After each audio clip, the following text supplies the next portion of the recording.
ನಮಸ್ತೆ friends, Gowramma cooking ಚಾನಲ್ಗೆ ಸ್ವಾಗತ. ಬನ್ನಿ, ಇವತ್ತು ಅಕ್ಕಿ ಉದ್ದಿನಬೇಳೆ ಏನು ನೆನೆಸ್ತೇನೆ ದಿಢೀರಾಗಿ ಯಾವ ರೀತಿ ದೋಸೆ ಮಾಡೋದಂತ ನೋಡ್ಕೊಳ್ಳೋಣ. ಬೆಳಗಿನ ನಾಷ್ಟಕ್ಕೆ 10 ನಿಮಿಷದಲ್ಲೇ ಮಾಡ್ಕೋಬೋದು. ಹೆಂಗೆ ಮಾಡೋದಂತ ವಿಡಿಯೋ ಕೊನೆ ತನಕ ನೋಡಿ. ಇಲ್ಲೊಂದು ಮಿಕ್ಸಿ ಜಾರ್ ತೊಗೊಂಬಿಟ್ಟು ಒಂದು ಬೌಲು ನಾವು ಚಿರೋಟ ರವೆ ಹಾಕ್ಕೊಂಡಿದ್ದೀವಿ.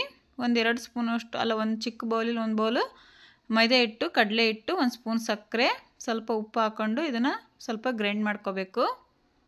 ನೋಡಿ, ರವೆ ಸ್ವಲ್ಪ ಸಣ್ಣಕ್ಕಾಗೋವರೆಗೂ ಗ್ರೈಂಡ್ ಮಾಡ್ಕೋಬೇಕು ಈ ರೀತಿ. ಇವಾಗ ನಾವಿಲ್ಲಿ ಹಸಿ ಆಲೂಗಡ್ಡಿನ 2 ಸಿಪ್ಪೆ ತೆಗೆದು ತುರಿದು ಇಟ್ಕೊಂಡಿದ್ವಿ. ಇದು ಕೂಡ ಇದರಲ್ಲೇ ಹಾಕ್ಕೋಬೇಕಾಗುತ್ತೆ. ಹಾಕ್ಕೊಂಬಿಟ್ಟು 1 ಗ್ಲಾಸು ಮಜ್ಜಿಗೆ ಹಾಕ್ಕೊಂಡಿದ್ದೀವಿ. ಮಜ್ಜಿಗೆ ಹಾಕ್ಕೊಂಡು ಚೆನ್ನಾಗಿ ಮಿಕ್ಸ್ ಮಾಡ್ಕೊಂಡು ಗ್ರೈಂಡ್ ಮಾಡ್ಕೋಬೇಕು ನೈಸಾಗಿ. ಇವಾಗ ಅರ್ಧ ಪ್ಯಾಕೆಟಷ್ಟು ಈನ ಹಾಕ್ಕೊಂಡಿದ್ದೀವಿ. ಈನ ಬೇಡ ಅಂದರೆ ನೀವು ಅಡುಗೆ ಸೋಡಾ ಕೂಡ ಹಾಕ್ಕೋಬೋದು. ನಾವಿಲ್ಲಿ ಈನ ಹಾಕ್ಕೊಂಡಿದ್ದೀವಿ. ಈನ ಕರಗೋದಕ್ಕೆ ಸ್ವಲ್ಪ ನೀರು ಹಾಕ್ಬಿಟ್ಟು ಮೇಲ್ಗಡೆಯಿಂದ ನೆಕ್ಸ್ಟ್ ನೋಡಿ ಇಲ್ಲಿ ಚೌಟಿಂದ ಈ ರೀತಿ ಸ್ವಲ್ಪ ಮಿಕ್ಸ್ ಮಾಡ್ಕೋಬೇಕು. ನೋಡಿ, ಈ ರೀತಿ ಚೆನ್ನಾಗಿ ಇಟ್ಟು ಅಗುರಕ್ಕೆ ಬರಬೇಕು, ಆ ರೀತಿ ಚೆನ್ನಾಗಿ ಮಿಕ್ಸ್ ಮಾಡ್ಕೋಬೇಕು. ಈನ ಹಾಕಿದ ಮೇಲೆ ಮತ್ತೊಂಚೂರು ರುಚಿ ತಕ್ಕಷ್ಟು ಉಪ್ಪು ಹಾಕ್ಕೊಂಡಿದ್ದೀವಿ. ನಾವು ಸ್ಟಾರ್ಟಿಂಗ್ ಸ್ವಲ್ಪ ಹಾಕ್ಕೊಂಡಿದ್ವಿ.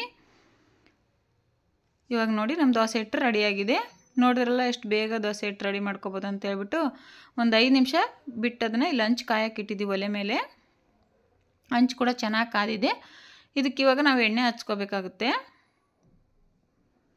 ನೋಡಿ, ಈ ರೀತಿ ಲೈಟಾಗಿ ಎಣ್ಣೆ ಹಚ್ಕೊಂಬಿಟ್ಟು ಸ್ವಲ್ಪ ನೀರು ಸಿಮ್ಮಿಸ್ಬಿಟ್ಟು ಒಂದು ಕಾಟನ್ ಬಟ್ಟೆಯಿಂದ ಒರೆಸ್ಕೋಬೇಕು. ನಾವು ದೋಸೆ ಮಾಡೋ ಹಂಚನ್ನು ಯಾವ ರೀತಿ ರೆಡಿ ಮಾಡ್ಕೊತೇವೆ ಅಷ್ಟು ಚೆನ್ನಾಗಿ ದೋಸೆಗಳು ಬರ್ತವೆ. ಇಲ್ಲಿ 1 ಸ್ಪೂನಷ್ಟು ಹಿಟ್ಟು ಹಾಕ್ಕೊಂಡ್ಬಿಟ್ಟು, ಅಂದರೆ 1 ಚೌಟು ಒಂದು ಸ್ವಲ್ಪ ಹಾಕ್ಕೊಂಡಿದ್ದೀವಿ.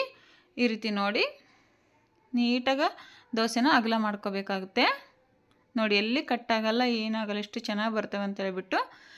ನಾವು ಎಣ್ಣೆ ಹಾಕ್ಕೊತಿದ್ದೀವಿ, ನೀವು ತುಪ್ಪ ಬೆಣ್ಣೆ ಏನಾದರೂ ಹಾಕ್ಕೋಬೋದು. ಬೆಣ್ಣೆ ಹಾಕೋದ್ರಿಂದನೂ ತುಂಬ ಚೆನ್ನಾಗಿ ಬರ್ತವೆ. ನೋಡಿ, ಇಲ್ಲಿ ಈ ರೀತಿ ಮೇಲ್ಗಡೆಯಿಂದ ಎಣ್ಣೆ ಹಾಕಿಬಿಟ್ಟು ಸ್ಪೂನಿಂದ ಎಲ್ಲ ಕಡೆಗೆ ಸ್ಪ್ರೆಡ್ ಮಾಡಿ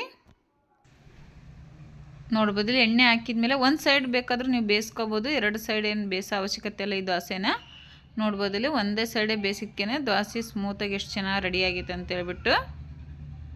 ಈಗ ನೆಕ್ಸ್ಟ್ ಇನ್ನೊಂದು ದೋಸೆ ಕೂಡ ನಾವು ಅದೇ ರೀತಿ ಮಾಡ್ತಾಯಿದ್ದೀವಿ. ನೋಡ್ರಿ,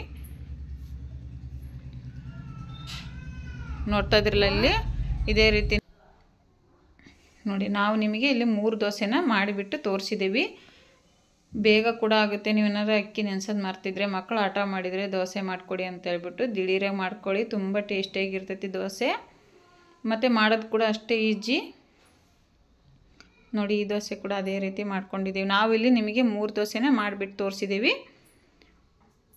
ಎಲ್ಲ ದೋಸೆನೂ ಚೆನ್ನಾಗಿ ಬಂದಿತ್ತು. ನೋಡ್ಬೋದು, ಇಲ್ಲಿ ನಾವು ಈ ದೋಸೆ ಕೂಡ ಅದೇ ರೀತಿ ಮಾಡ್ಕೊಂಡಿದ್ದೀವಿ. ನಿಮಗೆ ಈ ವಿಡಿಯೋ ಹೇಗೆ ಅನಿಸುತ್ತೆ ಕಮೆಂಟ್ ಮಾಡಿ. ಹಾಗೆ ನಮ್ಮ ಚಾನಲ್ ಸಬ್ಸ್ಕ್ರೈಬ್ ಮಾಡ್ಕೊಂಡು ಸಪೋರ್ಟ್ ಮಾಡಿ. ವಿಡಿಯೋಕ್ಕೊಂದು ಲೈಕ್ ಕೊಡೋದನ್ನು ಮರಿಬೇಡಿ.